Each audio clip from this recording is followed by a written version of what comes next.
Today on the show, we're looking for a room with rats. It's a good sign. It means it's one of the warm ones.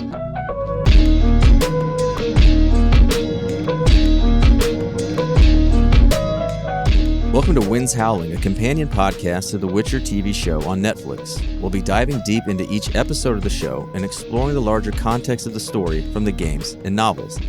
I'm Brett. And my name's Abu. Hey, it's been how long has it been since we've spoken? Feels like 10 minutes. We took a 5-minute break. Yeah, a little peek behind the production curtain. We're recording episode 1 and 2 back to back. There you go. So yeah, we had episode 1, A Grain of Truth, and we're here with episode 2, Kaer Morhen, and I'm sure it'll be more of the same, right? This has been, based off of fan reactions online and some of the shit that I'm seeing on Reddit and Twitter, easily the most controversial episode of the whole season. And I have some very strong feelings about it. I'm going to do my best to keep those feelings in check, because it's no fun to just come on mic and totally shit on a thing. But before we dive in, as always, let's get some quick housekeeping out of the way. And to start off, a spoiler warning. Today's episode will be spoiler-free in terms of the TV show. We won't talk about future episodes, even though we have seen them. But there will be light spoilers from the books and the games, and some light speculation from the larger Witcher universe, so just be aware of that. And as always, we do love to hear from you, so email us at windshowlingpodcast@gmail.com. Share your thoughts on this episode, on the whole season. If you have questions about the lore, we'd love to include them in these episodes. All of that, send it over to windshowlingpodcast@gmail.com, folks. And finally, like we do with the other deep dive episodes, we will start with a summary of the episode. Then we'll dive into some key takeaways, some larger thematic takeaways, and wrap up with just some big picture overall thoughts on this episode. Let's do it, Brett. Let's go. So we open this episode on a dream sequence where Yennefer is pregnant and happily living with Geralt in this idyllic scene. The dream, unfortunately, quickly becomes a nightmare where we see this mysterious red-hooded figure. Cradle catches fire, and this mysterious figure takes the baby from Yennefer. Okay, this is going to peel back something on me. So for those that may not know, I don't have any hair. I'm bald. I lost it in my mid-20s or so. The thing about it is, I don't really care that much. Like, I'm over it. I don't pine over, oh no, I wish I had it. I really don't. I mean that. But every maybe 6 months or so, I'll have a dream in which I have like full head of hair, like I had in my mid-20s when I was in college. No way. When it was down like past my ears, I had like a flat iron that I would use. I had long hair. It's the mid-aughts. If you were, I was 22 years old in 2006, you got long hair. Just look at Goblet of Fire, the Harry Potter ones. That's why they all have long hair there. That's what we did in 2005 or so, something like that. Totally. So I have this dream in which I have this hair. And in that moment, I'm like, oh my God, this is incredible. And then when I wake up, it's like, oh, fuck, that felt so real. And so I'm kind of wondering if that's the thing with Yen here, if I can put myself in her shoes, where she's over it, but somewhere down there subconsciously, she's not. And then demented Little Red Riding Hood comes and takes it and in the dream and kind of does. So that really hit me on a personal note. Wow. Brett, thank you so much for sharing that. I feel so privileged to know about this recurring hair dream that you have. I hate having it because I'm telling, like, in all honesty, I'm so over it. It's been over a decade, and I've learned to be like, okay, I can work my beard a little bit, but I have that dream, and I wake up, and I'm like, motherfuck. That's amazing. Well, much like you, Yen also eventually wakes up and is whisked back to reality, and we find out where Yen and Fringilla have ended up.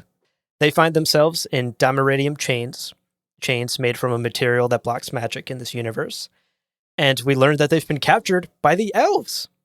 And in this opening scene, Filavandrel, a character that we know from the first season, takes Yen and Fringilla to Enid Alglena, who is more commonly known as Francesca Findabair, and she's referenced as Francesca in the show. And it's clear that Francesca is the one in charge of the elves. Unfortunately, Francesca in this moment is pissed off that Philavandrel would leave these humans alive. Why didn't he just hang them?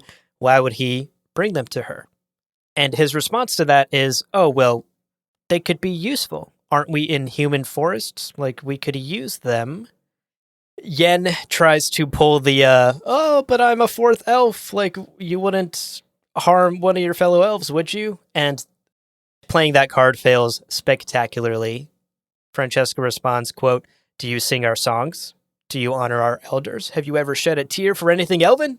You are no elf. End quote. So Francesca's not having any of this bullshit. We do get some important exposition in this scene that I want to call out. It appears that the elves are here in the forest near these ancient ruins digging for something important. And Francesca has been seeing visions of a white hooded figure. Yeah. Oh, there's so much. There's so much in here. These visions between these three, are going to be a thing. And the thing to me that stood out also was this is an introduction to the elves as a whole. Like we saw a bit of it with Dara in the first season. We obviously had it with Philavandrel in them. But now it's together. Now it's Francesca. She appears to be the leader now. We can kind of get it from that. She is a mage. And her character here is just vastly different from the books. So we can already just toss out anything about her from the books. Like it's from the get-go here is completely different because they don't have a home. They're not really on the run so much as they're just displaced. That's about right, isn't it? Yeah. And so we can't really look and be like, oh, they did this, oh, they did that. So this is something new. And then the visions that are going to be coming quickly are also new. And yeah, so we're strapping into this, and yeah, they're really hitting the ground running after that first episode. Right. A lot of show creations and a lot of changes from the source material. Francesca, like you said, is pretty unrecognizable as her character from the book here. And they're really hitting it over the head. I'm not going to say heavy-handed yet. That the elves they're just very poor off. Like they don't have a home. They don't have anything to eat here. She has to make this magical, like frothy, milky liquid to be something because they don't have any meat. What does that taste like? Well, I mean, she was like, well, it probably doesn't taste great, but it'll, be sufficient for no meat. Right. In the following scene, we rejoin Ciri and Geralt. They have left the manor, they have left Nivellen behind, and have finally arrived at Kaer Morhen. As they enter Kaer Morhen, we see some monster bones in the courtyard, and the keep is very worn down. The walls are crumbling. It is shoddily kept. And this, of course, is yet again another nod to Nightmare of the Wolf, the anime prequel movie that shows us the sack of Kaer Morhen and how it came under attack by humans and monsters. Hence the bones, hence the keep is falling apart. Yeah, and it goes to mention here that this episode was written by Bo DeMaio, who also wrote Nightmare of the Wolf. So little synergy there in the WCU. There you go. Witcher Cinematic Universe, baby. I'm dropping it every episode now. We're making it a thing. Yeah. So Geralt and Ciri enter the keep, and Geralt is welcomed by his fellow Witcher brothers. We see Witchers of all shapes and sizes, except no female Witchers, all boys. As they drink and share stories, Eskel makes a grand entrance, and he tells everybody very loudly about this Leshy that he fought for 6 whole hours. He's even got a Leshy arm in his bag. And Vesemir gives him some grief. I did like this. This was funny. He gives him some grief for not remembering his training. Vesemir, of course, is the one that trained most of the people in this room. Quote, fire through the heart is the only thing that puts one down. 6 hours in, and that didn't occur to you? End quote. And everyone gets a good chuckle out of this, including Ciri. And in this moment, Eskel notices Ciri for the first time, and he walks right up to her and is rude as fuck. He's like, who the hell are you? And she introduces herself very much like a princess. Quote, Princess Cirilla of Sintra. Pleasure to meet you. End quote. So I'm gonna pick my nit right here, and not really, but as she does it, One thing that I love about Ciri is her full name. And it's just this very elegant. And it's also a way to start name dropping some things that may or may not be important. But yeah, as she says that, I don't know. Again, it's not a big deal. But if it just would have been Princess Cyrilla Fiona Ellen Rhiannon of Sintra, and just like give that whole name to be like, I'm a fucking princess here, and here's my full name, pleasure to meet you. So again, it's very nitpicky. It's not that big a deal, but I do like it. I do like to use her whole name when it's something very forceful, I guess you can say, or something, kind of putting him back in his place. Yeah, absolutely. Yeah. That's exactly what she's doing here, is responding with, bro, I'm a princess. And she's showing she's not going to be intimidated by him. Exactly. We get the title card, and after that title card, we join Geralt, who is out in the courtyard at Kaer training on those wooden pole things. I don't know if they ever had a name in the books or in the video games. And Vesemir comes out and confronts Geralt about Ciri, about the Law of Surprise, and it's clear that Vesemir is like half annoyed with the whole situation and half genuinely concerned about both Geralt and Ciri. Meanwhile, Ciri is down in the keep, going from room to room to room, trying to look for a half-decent one to claim as her own, because she's going to be bunkering down here for the winter with the Witchers. Eskel runs into her in the hallway here, and once again takes the opportunity to just unnecessarily be a giant asshole to her. I did see someone on Reddit, I believe, make the claim that perhaps it's the wound that he got fighting the Leshy that is making Eskel act so out of character and act like an asshole, but I don't know that I fully believe that theory. What do you think, Brett? First off, stay off Reddit. That's my first thing. That is great advice, yeah. I'll just straight up say this. I unfollowed the Netflix Witcher sub because I just could not stand all the gatekeepers. And I'm saying this as someone with multiple podcasts who's done all of that. Like, I'm as big a nerd as anybody. But there's so many people now, and I'm just going to get this out here. And I'll leave this up to you, whether you want to cut it or not. If you are out I'm there, keeping it. If you are so beholden to the books and you love them so much and you don't like what they're doing with the show, stop watching. The books are different. Those books will always be there. I'm holding one right now. I'm holding up the last book. Probably nothing from this last book is going to be what's in this show. But if I don't like it, I can go back to this book and I can read it. Mm-hmm. And it'll still be there and it'll still be great. And so with stuff like that, just get over that this is going to be something different. And especially this episode. So there's my little PSA/rants. Because another thing that comes down to is this, and I'll say this first and foremost, we have been so changed and biased by the games in regards to these Witchers, to Vesemir, Eskel, and Lambert. Absolutely. Eskel is, oh my God, from the books, these characters are in like 2 or 3 chapters. That is it, okay? It's not a spoiler. All right, what happens at Kaer with Ciri and them, that's it. Those 3 never come back. They are so insignificant to the story as a whole. They are just significant to Ciri being, at Kaer.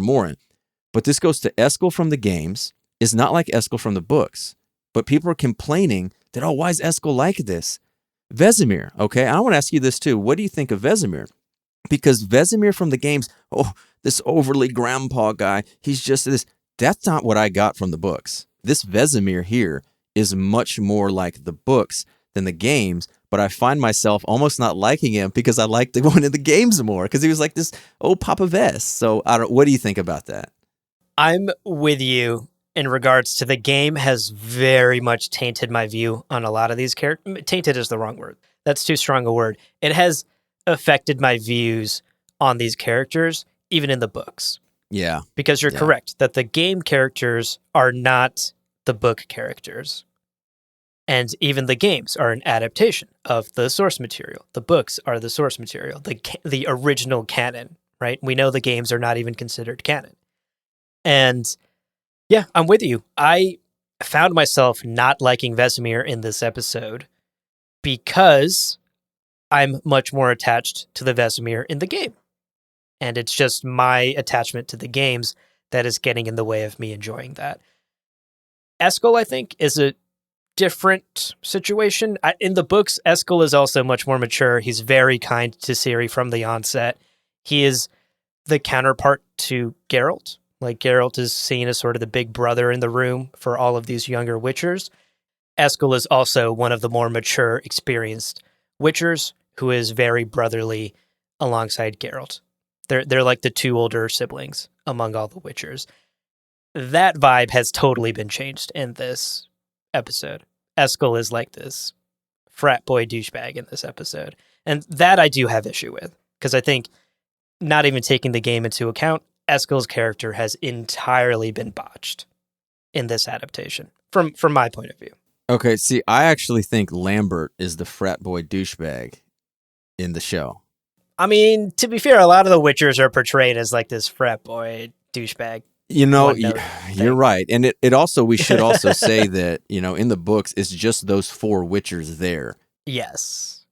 And to me, it's funny because you're talking about Eskel and all that, and I'm looking at Lambert, and I don't like the way they did his character. I don't like it at all. Because in Lambert in the games, I thought was actually pretty good to Lambert in the books, in the fact that he's just kind of a dick. Like, Lambert, what a prick. Like, he's just a little bit of a prick. Like, he's not an asshole. He's not going around like shoving people into corners. He's not a bully.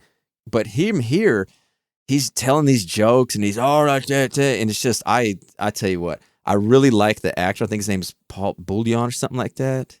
Man, he did so many interviews. Seems like a great dude. I really enjoy him, but I could not stand Lambert's character in the show.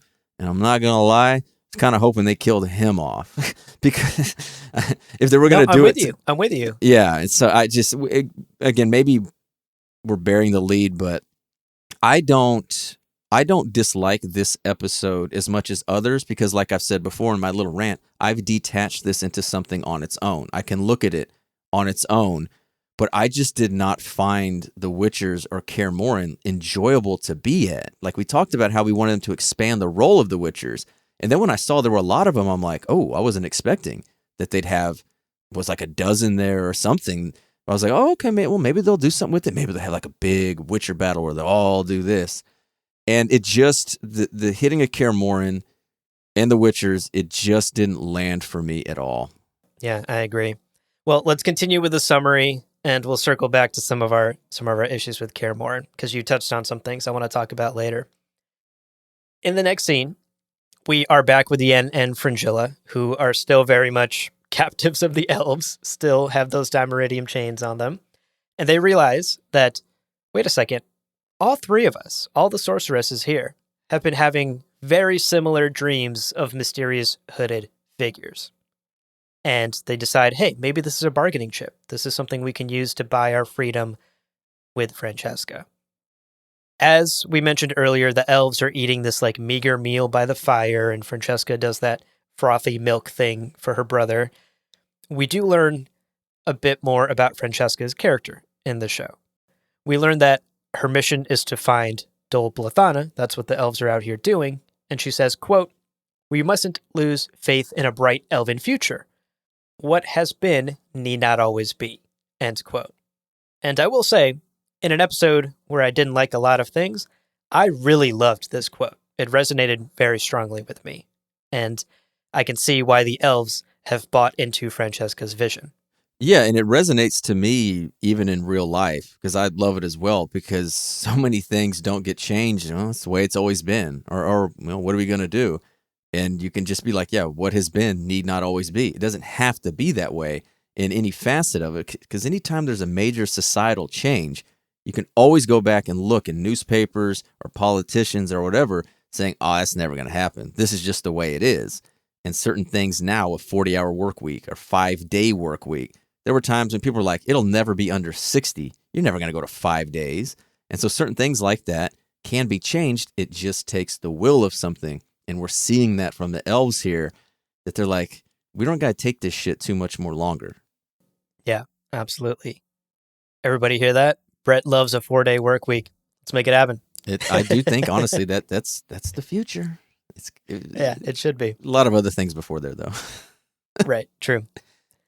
So Yen and Fringilla here try to work their angles with Filavandrel, who has walked over to them, and they tell Filavandrel about this dream that they're having, the mysterious hooded figure, and they offer their support. Let us help.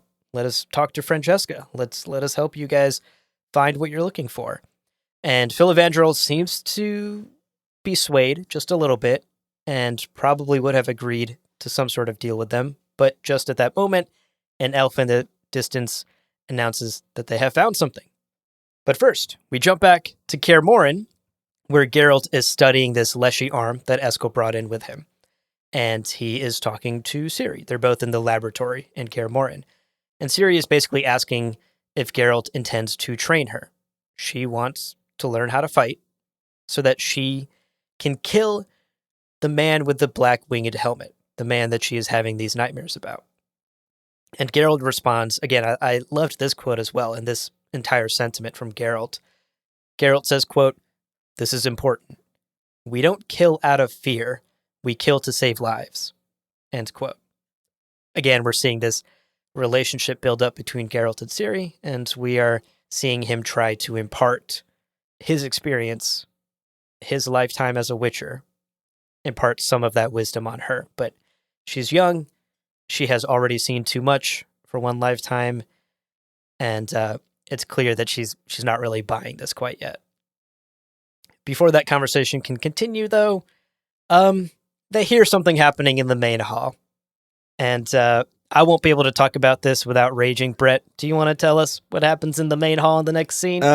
Yeah, because again, I'm not going to rage because I've taken my potions and I'm in a very stoic place right now. There you go. The commotion. Is that potion called like a few cans of beer? Yeah, no. Whiskey only.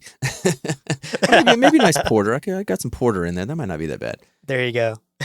So it's a giant party in the main hall. The Witchers have invited sex workers from a nearby town, and they're drinking, partying, and yeah, because I kind of again got the feeling that this was like their hideout, kind of like a hideaway for the winter, and yeah, people haven't heard of it because they don't want people to know about it because it's the only safe space in the continent for them to go. So yeah, this was another thing, and like I said, I've detached it. I'm gonna tell myself that. But this is another thing too, that it just is wildly out of character for all of them to be doing based on, again, the previous of what we have. Like I said it before, we have to look at this as a blank slate. But it is such a wild deviation from what we've known that it's just hard for, I think, us or people like us to do it. Yeah.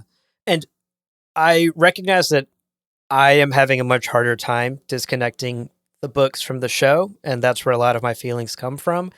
I will say, though, to this point, the show is going against its own canon.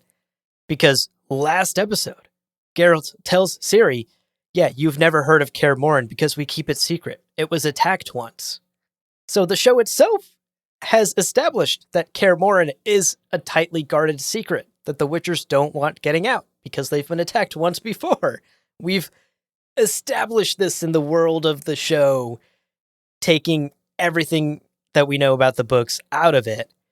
It's still so wildly inaccurate to have the Witchers throw this party where they're inviting these random women to their keep. It just completely rubbed me the wrong way. And yes, there's a part of me that's like, oh, this is so book inaccurate. What the fuck is happening?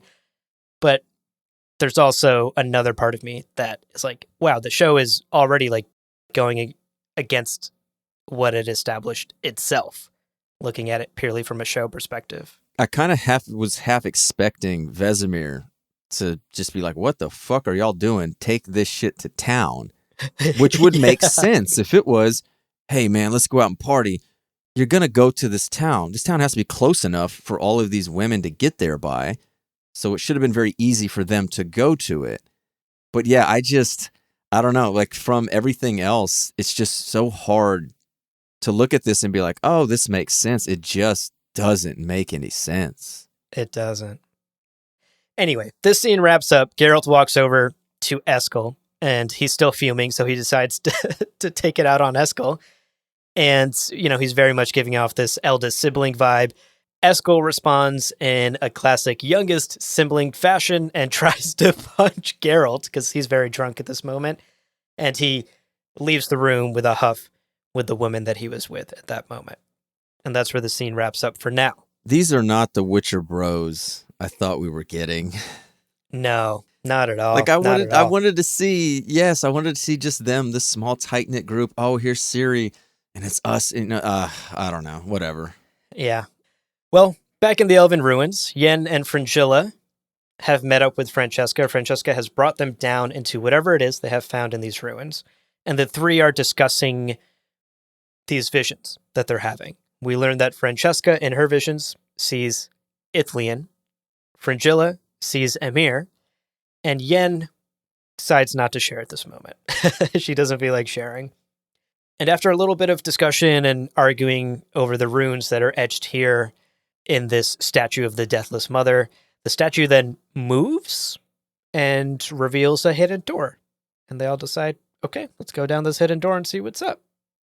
The next scene then jumps right back to Kaer Morhen, where Vesemir and Ciri are having a bit of one-on-one time. And Vesemir is sharing old stories about witchers with her. In this scene, Vesemir also sort of sneakily tries to get more info about Sintra out of Ciri. We know that Ciri hasn't really opened up about her escape. She hasn't told the entire truth to Geralt. And so Vesemir's here trying to probe, learn more, ask the right questions to learn more about Ciri and her mysterious powers. But Ciri does a pretty good job of deflecting and doesn't give him any answers. Meanwhile, Eskel is over in the laboratory where he has gone off with this woman from the Great Hall from the previous scene. And while the two start to get down to business, we see his wound start to fester and a branch grow out of his wound, which, to be fair, props to the prosthetics people and the makeup people, looked real gross and creepy. It was a good job on that one. Yeah, this is the first point where my eyebrows kind of really started to raise, like, what the hell? Because again, so much of this is how you experience watching the show. Most people out there, maybe they had some stuff spoiled or they watched it when it was released. But as we mentioned before, we got to see these early. And so I watched this episode at midnight in a hotel room after having a couple of drinks. And 3 or 4 days whiskey, before, 3 or 4 days before it was released. And as this stuff is happening, I'll especially hit on this by the end of the episode. I'm like, oh my God, I have to talk about this with somebody. But I knew you hadn't seen it yet. And I just, again, at this point, I was like, oh man, what is going on? And that wave was about to hit me. So yeah, but this is when I first started to realize, oh, this is something weird is fucking happening. Right. And the weirdness continues to roll out in this episode because we jump back to Yen and Fringilla and Francesca, who have walked deeper into these elven ruins. The three of them then come across this hut in the woods, and the hut turns around to face them, and they are bathed in the bright lights from the windows of this hut. Yeah, and this is basically this hut kind of, it can come a little bit later, but yeah, this is like the Baba Yaga, as you explain it, this Slavic folklore about this either woman or sometimes it's a trio of women. Hello, crones from The Witcher 3.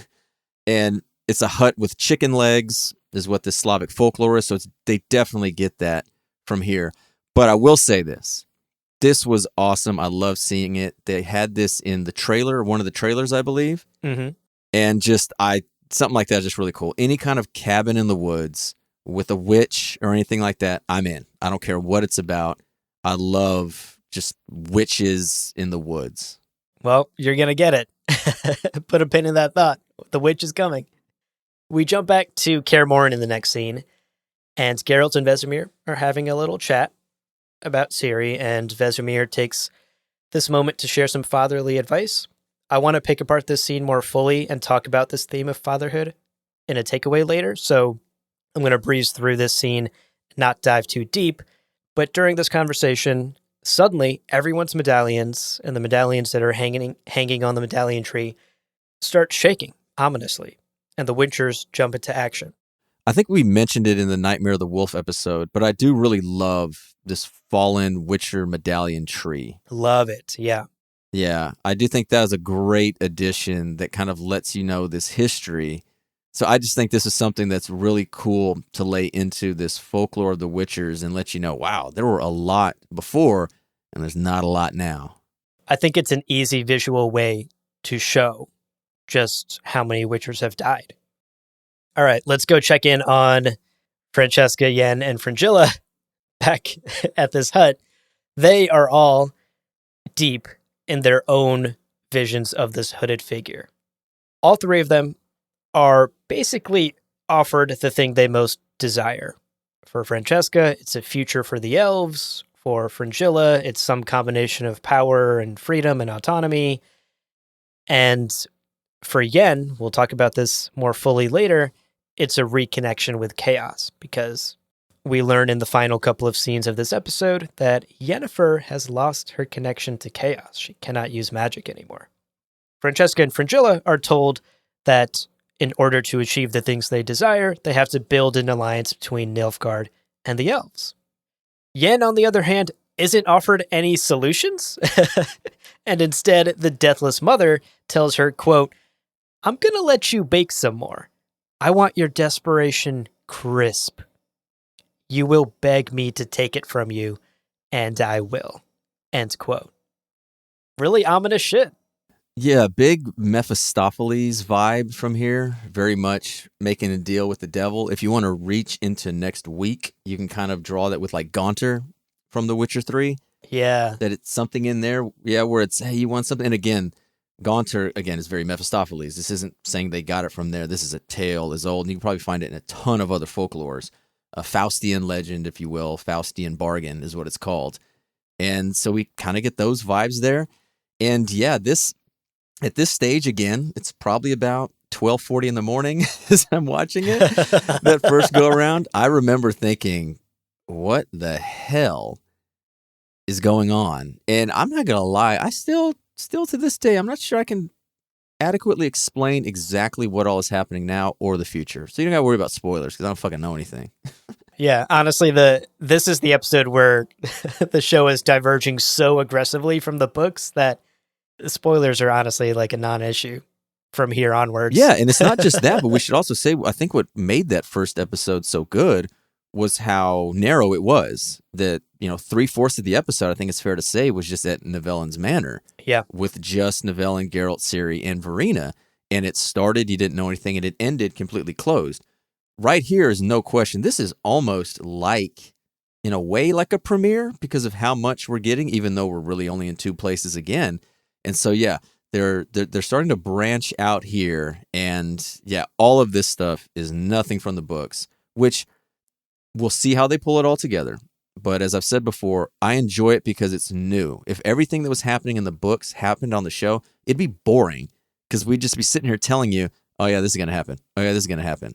Oh, yeah, this. Right. There would be no analysis or even guesswork of it. So, we're getting something new. And again, it's just art. So it's up to the viewer to decide whether they like it or not. Yeah. Well, you know what? Let's talk about a huge new thing that the show introduces. Because in the next scene, we cut to Geralt. Do you want me? Can you even? Yeah.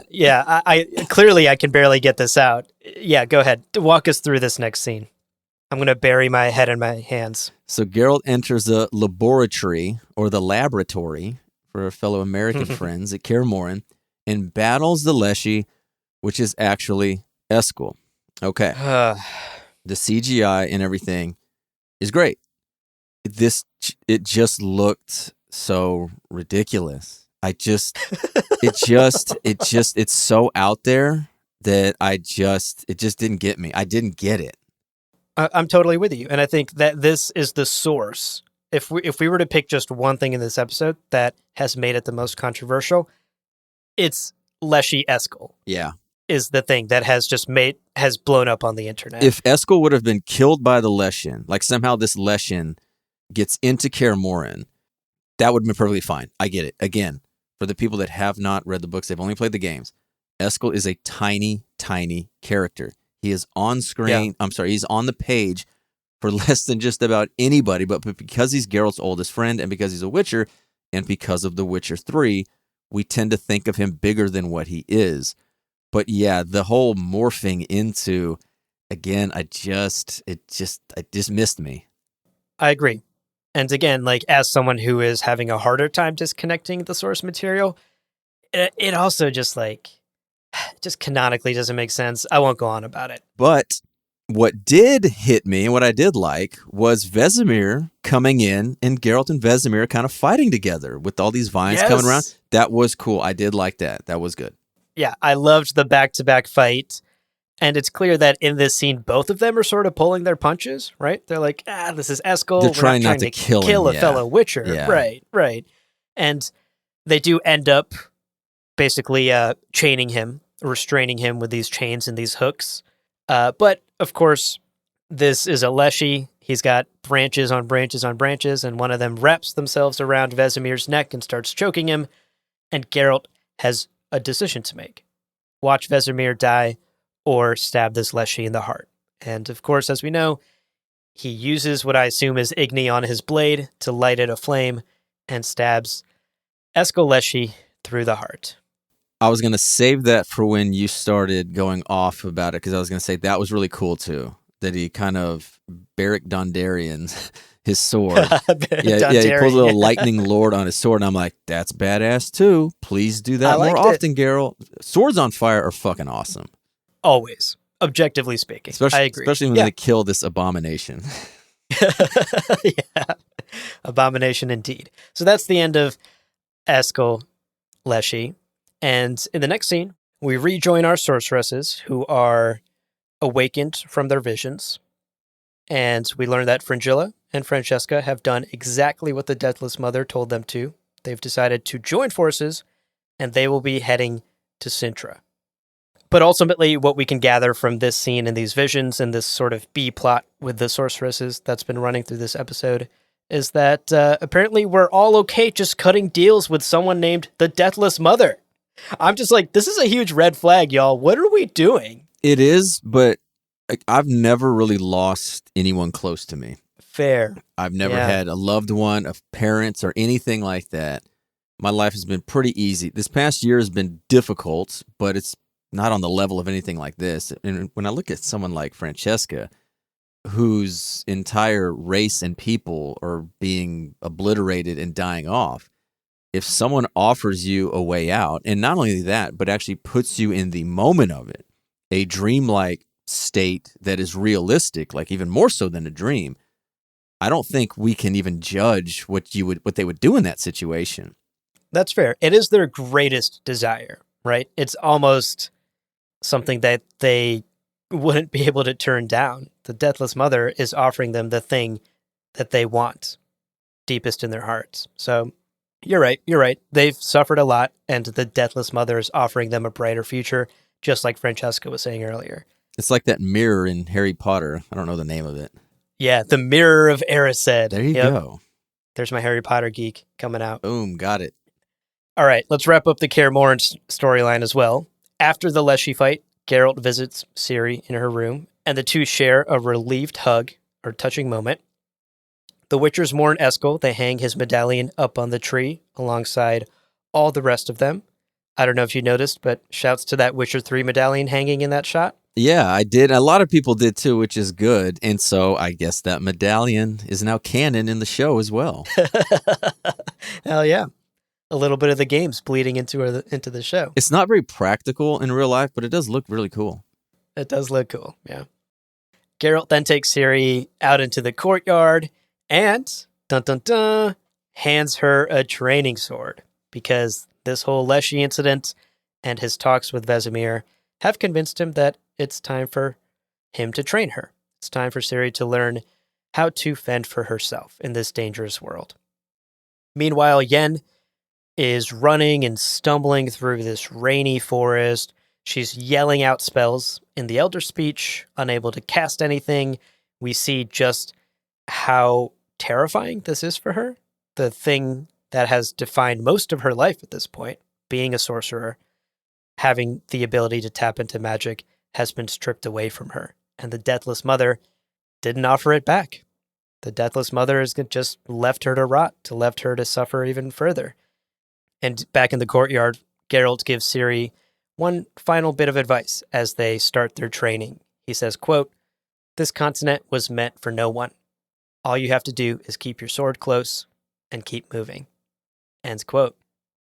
And roll credits on episode 2. So that's the summary for episode 2. A lot to unpack there. But before we dive into our key takeaways, we're going to take a short break. So don't go anywhere, because after we come back, we're going to talk about some of the big themes of this episode. Welcome back, and now let's get into our 2 key moments and takeaways. That's right. So first up, we got to unpack maybe the biggest theme in this episode, this idea of fatherhood. And I think the scene, the moment in this episode that sort of captures this best is the short conversation that Geralt and Vesemir have before the Leshy arrives. So I wanted to kind of dig a bit deeper into that conversation, pull some powerful quotes, and unpack some of these themes, because it's starting to become a big part of the show. This is also my favorite scene in this episode. So obviously, the episode, even without Ciri directly calling it out, draws a lot of parallels between Vesemir and Geralt's relationship as mentor/father figure to Geralt now being the same for Ciri. He is taking on this role of being her mentor/father figure. And of course, as we know, fatherhood comes with a whole heap of responsibility. And in this conversation that Vesemir and Geralt have, he wants to know if Geralt is ready. Is he prepared to take on the responsibility of raising a child, of being a father? Because he is clearly seeing Geralt struggle. And Geralt's like, she's not doing what I said. I thought she would. Vesemir's response is something any parent could tell you. Quote, "Kids never do what you say." That's fatherhood advice number 1 from Papa Vez. Yeah, and this is going to be my biggest criticism of this episode, and it's still almost of the show, and I don't blame the creators or the writers for this. I think this is a Netflix thing. Again, pure speculation. I think Netflix is like, we need a monster in episode. We need an action scene, maybe to justify budget. I don't know. But it wasn't just how the Escalesci thing went down. That should not have happened. That wasn't needed. That was 10 to 15 minutes of an episode that should have gone to Geralt and Vesemir together. 100%. But so much of this, the action that they force into this show just for the sake of a monster, is such a disservice. And it creates an episode like this that if you take that out and put in these moments, like you said, the fatherhood moments, without having to beat it over the head because, hey, we've only got 27 minutes to do it. Okay, now we have like 45 minutes to do it. It would hit so much more, and we would get that. Because I do not get that Geralt and Vesemir have a father-son like relationship. I only know it because of the books and a little bit of Nightmare of the Wolf. So I'm just not buying it because there's just not enough time on screen for them. Wow. You perfectly said exactly what I thought all throughout this episode. That whole Leshy plotline, totally unnecessary. Spend more time on the quiet scenes like this between Geralt and Vesemir.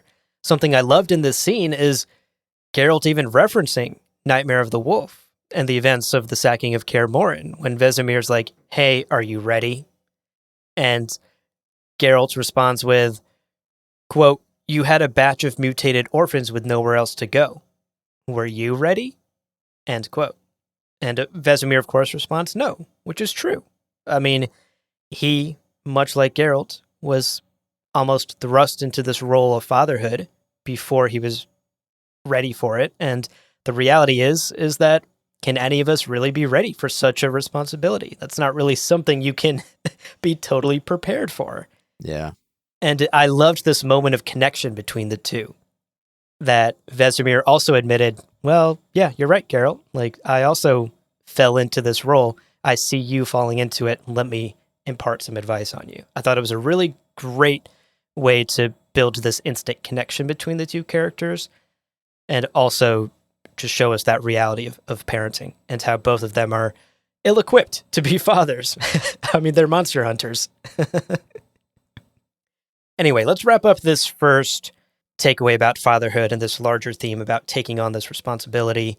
Something I wanted to briefly spend a minute or two on was this conversation between Geralt and Vesemir then turns to this idea where Geralt says, well, yeah, you took on this mantle of fatherhood, you took us orphans in, and you protected us.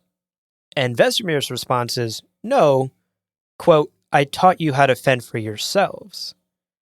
This obviously leads to the conclusion of this episode where Geralt hands Ciri the training sword and decides he needs to train her. But this is also touching on this idea that in this brutal fantasy universe of The Witcher, fighting is surviving. You have to be able to fend yourself in a world like this. And for Ciri, that is doubly, triply true because of what she means in this universe and because of who she is and what she is and her powers. So, as much as Geralt doesn't want to put Ciri in painful situations or have her undergo some of the brutal training that he himself endured as a child at Kaer Morhen, the reality is that he has to. He has to teach her how to do this, to defend herself and to survive in this world, because Geralt cannot always be around to protect her in every situation. And this speaks to the writing. I loved that this through line was included and this larger theme of fatherhood and responsibility. And I loved seeing Geralt's character growth in this episode, him realizing the truth about this, that he needs to train Ciri. Yeah, and it's perfect, again, to give it credit. You juxtapose this with the ending of last episode, where he's telling Ciri, do what I say, I will protect you. And she's all, oh, I'm afraid, and she's very meek. And then at the end of this episode, he's literally like, it is my duty now to train you to defend yourself, because one, you're capable of it, and two, something is after you, and I don't know what, and I'm not always going to be here. Yeah, I loved it. That contrast with that first episode. So good. And I will say, to wrap up this point about fatherhood and Ciri and Geralt's relationship, all of my quibbles with this episode aside, and all of the major deviations from the source material aside, the thing that I am so grateful is still here is this budding father-daughter relationship between Geralt and Ciri. Because that is the beating heart of The Witcher, of the story, of the books, of the series as a whole. And I'm so glad that they are continuing to keep that central. If that relationship isn't handled correctly, this is no longer The Witcher. Like, to me at least, the story of The Witcher is the story of Geralt and Ciri's relationship. And I'm glad to see that that is represented in the show.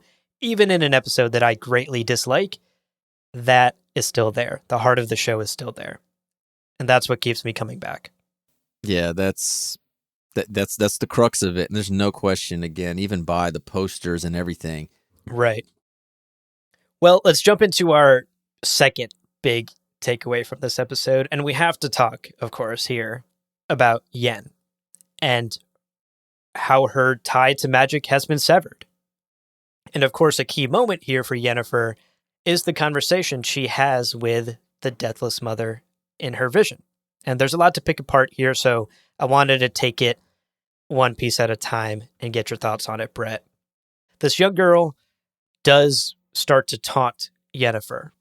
And Yennefer, unlike the other two, unlike Francesca and Fringilla, Yennefer is sort of pushing back on the Deathless Mother. But the young girl sort of sees right through Yennefer's posturing here and cuts to the heart of it, basically, and says, quote, you've felt it since Sodden, haven't you? Or rather, you haven't felt it, end quote. And thus we learn that Yen has lost her connection to chaos and lost the ability to use magic. She even has to undergo the old try and lift this rock lesson that she did way back in her earliest days at Aretusa, and she's unable to. And we see just how painful this is for Yennefer, how awful it is that she has lost this thing she's relied on for decades now. One of the biggest changes is Yen losing her magic. Like, that never happens anywhere else. Obviously, magic to a mage is everything. You think of a witcher losing 90% of their quickness or 90% of their strength. They kind of wouldn't be able to do anything the same way. And this is the kind of changes that I'm okay with, because like, oh man, I never thought about what that would happen. And it's putting her in this position of how important is this to you. And this is obviously going to be what she desires the most, is to be powerful again, because without magic, she is nobody. She's as normal as anybody else. And so that's, again, going to be something to look forward to, because even by the end of this episode, she's still disconnected from the chaos, if they will. And yeah, this is the kind of stuff that I want to see them do. Yeah, I thought this was a bold decision. And there is weirdly a lot of hate online. Again, I really should stop going on Reddit. But Yeah. a lot of people are like, oh, I hated this. I didn't mind it. I appreciated this bold decision to give Yen something to fight for in this season, right? And so in this vision with the young girl who is continuing to taunt her, the Deathless Mother sees right through Yennefer and says probably the thing that Yennefer has been afraid to admit to herself all this time, ever since Sodden. Quote, "What will she live for now?" End quote. To your point, Brett, magic is everything to a sorcerer. Without it, what is she? What is her purpose? What does she have to live for? These are all very existential questions that Yen is undergoing at this moment. Okay, I was going to say, we left off season 1 with her saving Sodden. Like, she kind of takes charge, if you will, over this defense of Sodden. She saves the day. Now she's a prisoner. And it's kind of hard right now, I think, for anybody to be like, oh yeah, Yen is this, Yen is that. With what happened to her at Sodden and now being disconnected from magic, to say, oh yeah, she still has the same motivation as she did in the middle of the first season, I think is kind of ridiculous. Yeah. All right, let's wrap up this scene, Brett, and let's wrap up this takeaway. Francesca and Fringilla, as we talked about, are given these deals that they cut with the Deathless Mother, but Yen is left high and dry. And what I find most interesting about these three interactions is that Yen is the one that seemingly rejects the Deathless Mother the most, right? Like Fringilla and Francesca are hesitant, but then eventually are like, okay, let's talk, let's make a deal. Like, what can you offer? They're much more open to the Deathless Mother than Yen is. She's immediately like, fuck right off. Like, don't talk to me.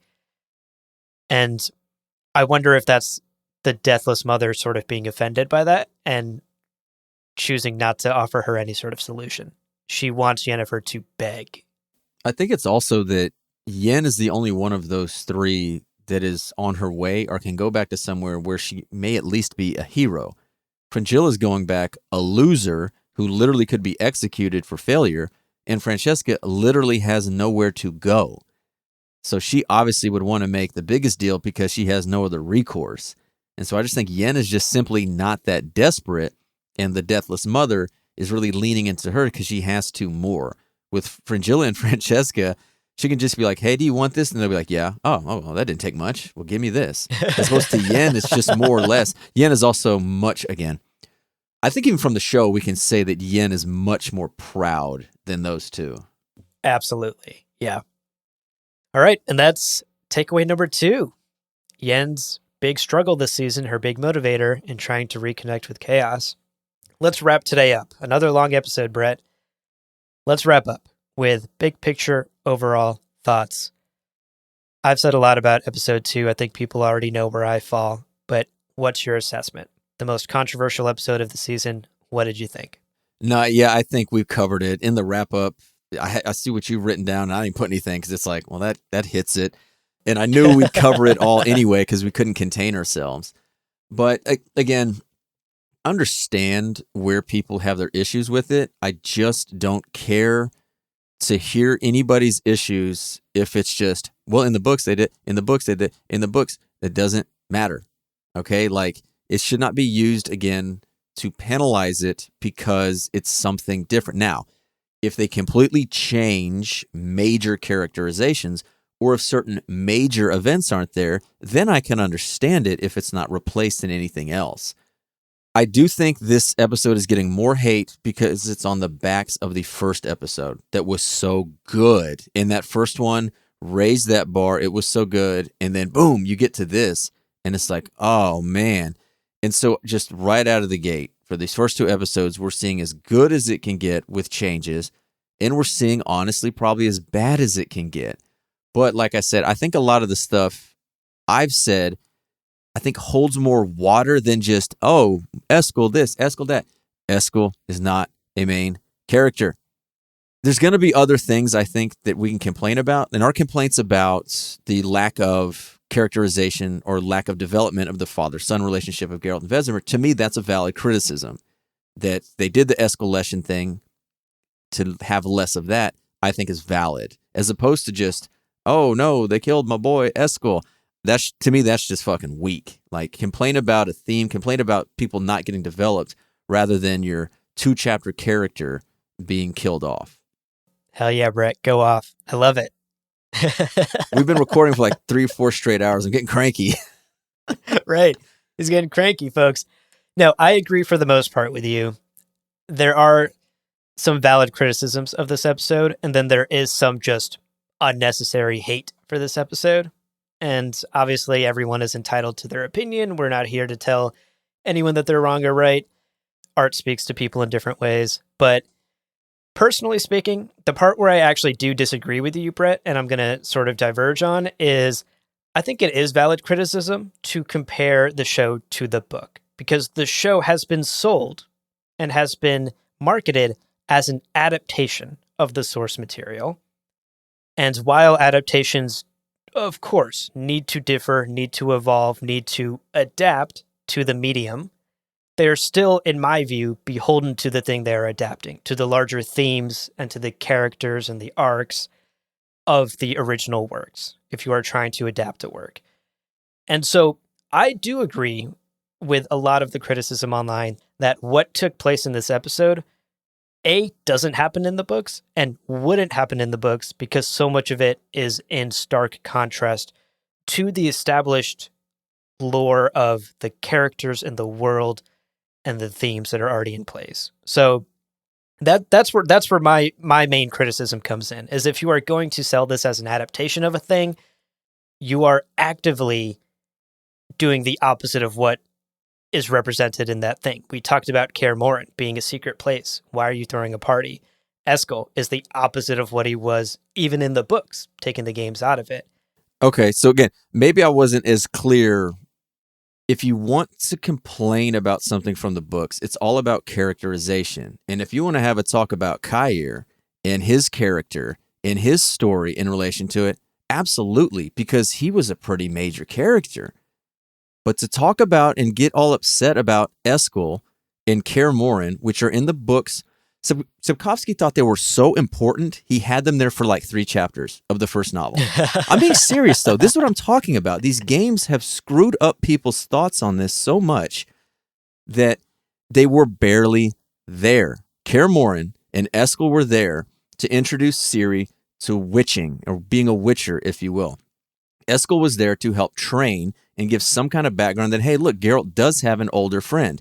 He was such a good friend, he fucking never saw him again and didn't help Geralt on this journey that he's about to have 7 seasons of, okay? Never even sent him a birthday card. But that's what I'm talking about. Like, there are characters where it's changed a ton. Fringilla is another big one, too. Fringilla and Kaer and Nilfgaard as a whole are so different from the books. That is something I'll understand people going, why are they doing this? Why are they doing that? 100%. But again, to reiterate, Eskel and Kaer Morhen and all that, Sapkowski didn't think they were that important, so why the hell should I? Yeah. And I think that perspective, I appreciate you saying, Brett. I fully admit that my views are affected a lot by the games. I spent dozens of hours in Kaer Morhen.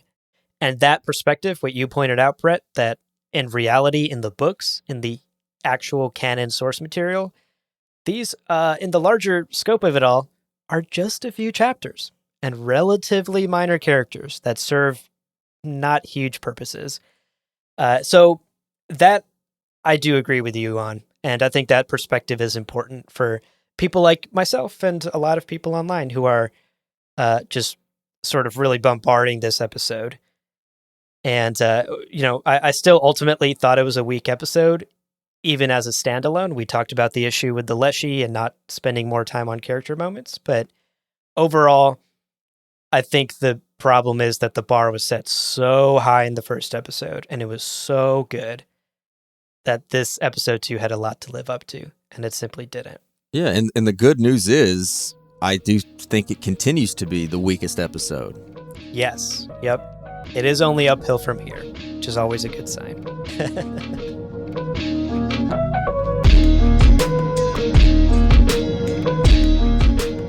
Well, Brett, podcasts are podcasts. Lesser, greater, middling, they're all the same.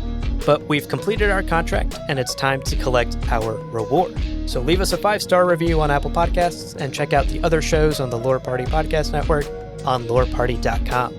You can also follow us on Twitter and Instagram at lore_party. Thank you so much for listening, and we'll see you on the path.